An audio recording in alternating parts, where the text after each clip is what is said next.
আওয়ামী লীগ 2006 সালের 28 অক্টোবর প্রথম টার্গেট করেছে, তাদের যে জার্নি স্টার্ট করা ফ্যাসিবাদের টার্গেট করেছিল শিবিরের উপরে হামলা করা। সারা দেশে আমাদের অসংখ্য ছাত্র শিবিরের ভাইদেরকে শহীদ করেছে এবং আহত করেছে। এবং তার লাস্ট অ্যাকশন ছিল অগাস্টের শুরুতে শিবিরকে নিষিদ্ধ করা।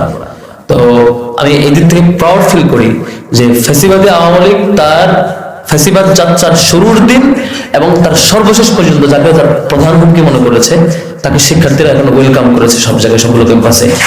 এবং আমার কাছে মনে হয় এর মধ্য দিয়ে আওয়ামী লীগের যে সিরিয়াস বাসনা, প্রত্যাশা, যে আশা ছিল সেটার কবর রচিত হয়েছে প্রত্যেকটা ক্যাম্পাসে।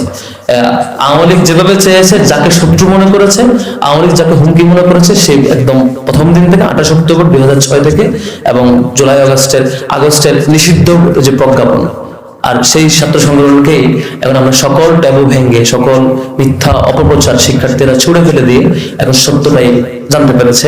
সেদিক থেকে শিক্ষার্থীদের প্রতি আমরা কৃতজ্ঞ।